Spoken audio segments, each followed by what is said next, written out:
Welcome back students. आज के lecture में हम देखेंगे internal resistance of a cell. Internal resistance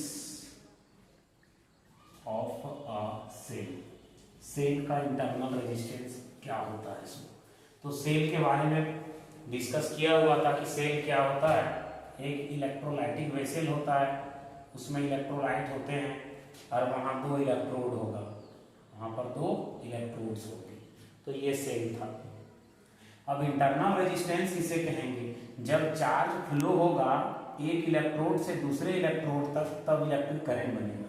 तो यहाँ चार्ज को एक इलेक्ट्रोड से दूसरे इलेक्ट्रोड तक फ्लो करना होता है। उस दरमियान ये लिक्विड जो है इलेक्ट्रोलाइट, ध्यान रखेंगे, इलेक्ट्रोलाइट और ये इलेक्ट्रोड्स एंड इलेक्ट्रोड्स, ये 2 का कॉन्सेप्ट आएगा यहाँ पर। तो इंटरनल रेजिस्टेंस क्या होता है तो समझिए, जब चार्ज एक इलेक्ट्रोड से दूसरे इलेक्ट्रोड की तरफ फ्लो होगा उस समय इलेक्ट्रोलाइट से होकर गुजरना होगा। तो इलेक्ट्रोलाइट फ्लो ऑफ चार्ज का कितना अपोज करता है, इलेक्ट्रोड्स कितना अपोज करते हैं, वही अपोजिशन को कहा जाता है internal resistance of the cell. तो इंटरनल रेजिस्टेंस किसको कहेंगे, opposition offered by, opposition offered by the electrolyte and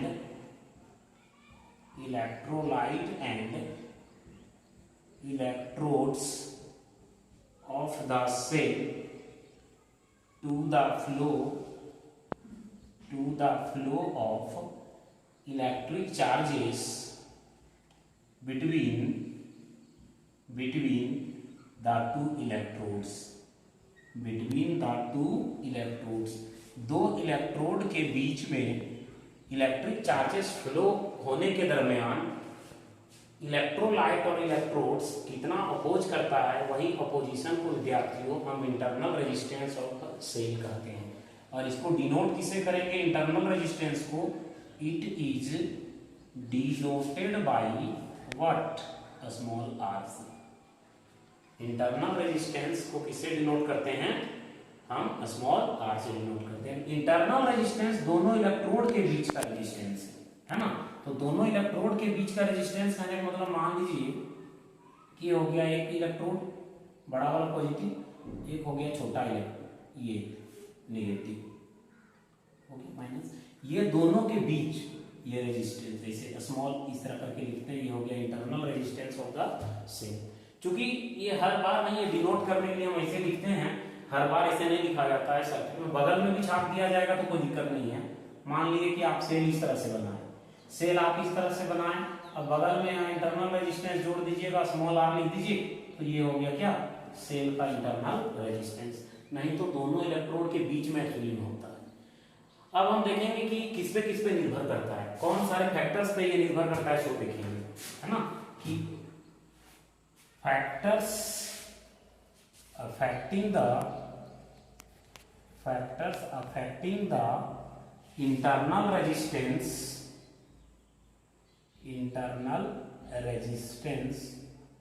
of a cell। किसी सेल का इंटरनल रेजिस्टेंस किन सारे फैक्टर्स पे निर्भर करता है, सो देखिए। तो सबसे पहले निर्भर करेगा nature of the electrolyte.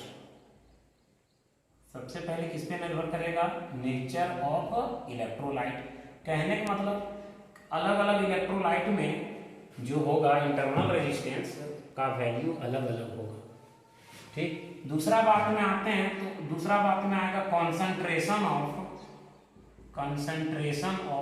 Electrolyte. Concentration of electrolyte, जितना ज्यादा कॉन्सेंट्रेशन होगा इलेक्ट्रिकल इंटरनल रेजिस्टेंस उतना ज्यादा होगा। तीसरा किस पे निर्भर करता है, तीसरा निर्भर करता है distance between the two electrodes. Distance between the two electrodes, यदि दोनों इलेक्ट्रोड के बीच का दूरी बढ़ा दिया जाए तो इंटरनल रेजिस्टेंस भी बढ़ जाएगा, और यदि डिस्टेंस कम कर दिया जाए इलेक्ट्रोड्स के बीच तो इंटरनल रेजिस्टेंस कम करेंगे तो कम होगा। इसमें nature of electrolyte, concentration of electrolyte, ज्यादा कॉन्सेंट्रेशन होगा तो इंटरनल रेजिस्टेंस ज्यादा होगा, distance between the two electrodes, distance ज्यादा होगा दो इलेक्ट्रोड के बीच का, तो समझ लीजिए कि आप यहाँ इंटरनल रेजिस्टेंस भी ज्यादा होगा। नंबर 4 निर्भर करेगा टेम्परेचर ऑफ इलेक्ट्रोलाइट के टेम्परेचर। यदि यहाँ टेम्परेचर हाई हुआ तो कॉन्सेंट्रेशन कम हो जाएगा, यानी जो भी है कि यदि टेम्परेचर बढ़ा दिया जाए तो यहाँ इंटरनल रेजिस्टेंस घटेगा, ये गौर करने का बात है, यहाँ घटेगा।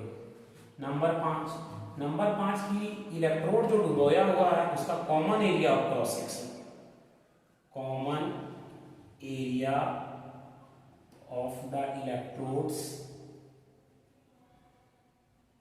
immersed in water, immersed in the electrolyte, तो इलेक्ट्रोलाइट में जो इलेक्ट्रोड्स डुबोए हुए हैं, जो इलेक्ट्रोड्स डुबोया हुआ है वो इलेक्ट्रोड्स का कॉमन एरिया, दो इलेक्ट्रोड है, जैसे एक इलेक्ट्रोड हुआ है दूसरा इलेक्ट्रोड हुआ, इतना डुबोया हुआ है, ठीक, इतना डुबोया हुआ है, तो इसका कॉमन एरिया, किसी कॉमन एरिया का मतलब क्या कि दोनों में जो कम एरिया, जो कम डूबा होगा उसका एरिया पर निर्भर करेगा, फिर टेम्परेचर पे निर्भर करता है, जितना ज्यादा डूबा हुआ रहेगा उतना रेजिस्टेंस कम होगा, टेम्परेचर ज्यादा होगा तो कम होगा, डिस्टेंस ज्यादा होगा तो रेजिस्टेंस ज्यादा होगा, कॉन्सेंट्रेशन ज्यादा होगा तो इंटरनल रेजिस्टेंस ज्यादा होगा। तो विद्यार्थियों कुल मिलाकर के यही 5 मुख्य कारक हैं जिसपे किसी सेल का इंटरनल रेजिस्टेंस जो है सो निर्भर करता है, नेचर, टेम्परेचर, कॉन्सेंट्रेशन, डिस्टेंस और कॉमन एरिया। बस आपको इतना याद रखना है, नेचर, टेम्परेचर, कॉन्सेंट्रेशन, डिस्टेंस और common area of the electrodes submerged into the electrolyte. तो this is all about internal resistance of cell. अब हम कैसे कैलकुलेट करते हैं तो इसका एक फॉर्मूला निकलेगा, हम बताएंगे। अब अगला टॉपिक की तरफ हम जाते हैं। अब हम देखेंगे इन किसके किसके बीच का रिलेशन। अब हम देखेंगे रिलेशन बिटवीन ईएमएफ, किसी सेल का ईएमएफ। पिछले वीडियो में आप देख सकते हैं ईएमएफ क्या होता है। EMF internal resistance and potential difference of a cell, ये तीनों के बीच का रिलेशन देखेंगे।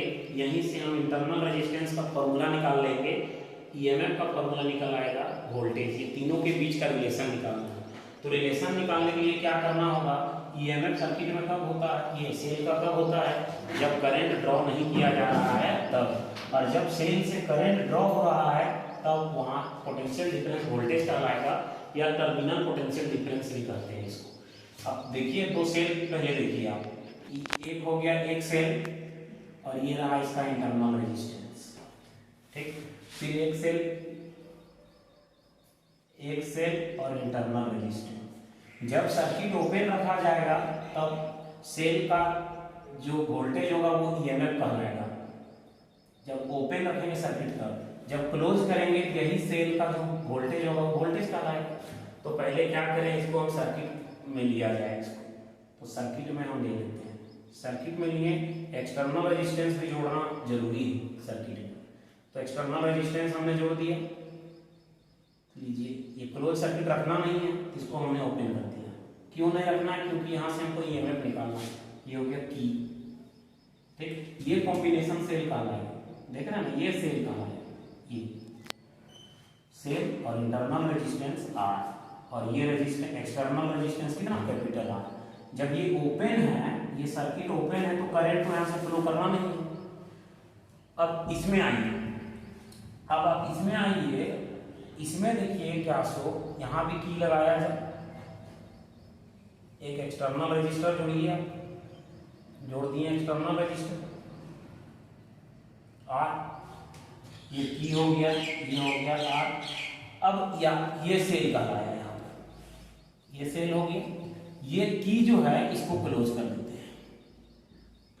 तो स्टूडेंट्स जैसे कि हम इसको की क्लोज किया, करंट फ्लो होगा पॉजिटिव टर्मिनल से। तो मान लीजिए सर्किट का करंट हो गया आई, कैपिटल आई, टोटल करंट निकाल लेंगे।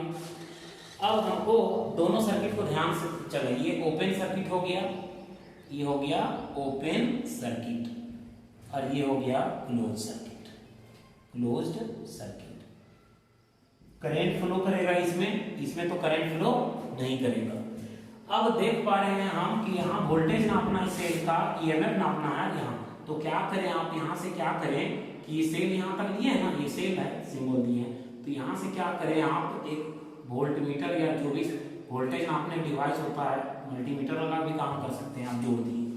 जब हम पैरेलल किसी भी चीज का वोल्टेज, किसी इंस्ट्रूमेंट का वोल्टेज नापना है तो उसके पैरेलल में हम क्या करते हैं, वोल्टमीटर या मल्टीमीटर लगाते हैं। तब हम जब इसको सेल का यहाँ ईएमएफ हमको निकालना है, तो यहाँ जो वोल्टमीटर जोड़ेंगे तो यहाँ मेजर होगा जो वोल्टेज, वो क्या कहलाएगा, ईएमएफ, क्योंकि सर्किट ओपन है। तब सेल का जो ईएमएफ होगा वो कहलाएगा ईएमएफ। ठीक, यहाँ वोल्टमीटर लगाया मैंने, ठीक, यहाँ से ईएमएफ मेजर होगा, क्योंकि ये करंट तो फ्लो होना नहीं है, तो ये वोल्टमीटर जो मेजर करेगा सो कहलाएगा ईएमएफ। अब हम देखेंगे इस क्लोज सर्किट में, क्लोज सर्किट में देखेंगे क्या कि यहाँ भी कनेक्ट करें आप, यहाँ भी कनेक्ट कर दिए वोल्टमीटर। चूंकि ये सर्किट क्लोज है, यहाँ से करंट फ्लो हो रहा है, तब यहाँ जो वोल्टेज मेजर होगा वो वोल्टेज कहलाएगा। ये भी वोल्टमीटर ही है, देख रहे हैं ना, यहाँ का वोल्टमीटर ईएमएफ नाप रहा है, यहाँ का वोल्टमीटर वोल्टेज, इसको टर्मिनल पोटेंशियल डिफरेंस कहिए या वोल्टेज कहिए आप। अब कैलकुलेशन देखिए, अब यदि बात करें ओपन सर्किट में तो कोई करंट फ्लो होगा, नहीं होगा। यहाँ लिखेंगे नो करंट फ्लोज, कब, when the circuit is open, when the circuit is open, जब सर्किट ओपन है करंट फ्लो होगा नहीं, तो आगे तो कैलकुलेशन होगा नहीं। जब करंट ही नहीं फ्लो हो रहा है तो कैलकुलेशन का सवाल नहीं है। अब इस सर्किट में आइए क्लोज सर्किट में। जब हम क्लोज सर्किट को देखते हैं तो क्लोज सर्किट का देखिए टोटल रेजिस्टेंस, किसी भी सर्किट में करंट निकालने के लिए आपको क्या क्या चाहिए, टोटल रेजिस्टेंस चाहिए, टोटल वोल्टेज चाहिए, तब ना करंट निकलेगा। तो टोटल रेजिस्टेंस कितना हो गया क्लोज सर्किट का, टोटल रेजिस्टेंस कितना हो गया, ये इंटरनल रेजिस्टेंस हो गया स्मॉल आर, और ये दोनों सीरीज में देख लीजिए, तो टोटल रेजिस्टेंस हो गया आर प्लस छोटू आर, तो ये हो गया टोटल रेजिस्टेंस। और वोल्टेज, वोल्टमीटर यहाँ क्या नापेगा, वोल्टेज, तो पोटेंशियल डिफरेंस या टर्मिनल पोटेंशियल डिफरेंस कितना हो गया, वोल्टेज हो गया V। यही बच्चों ये हो गया टर्मिनल पोटेंशियल डिफरेंस। जब ये क्लोज करने के पहले इसका टोटल वोल्टेज कितना कहलाता था, ईएमएफ, टोटल वोल्टेज उसका कितना कहलाता था, ईएमएफ। अब टोटल करंट निकालेंगे तो क्या हो जाएगा, total current equal to total EMF, battery का पूरा वोल्टेज बाई क्या, total resistance, by total resistance.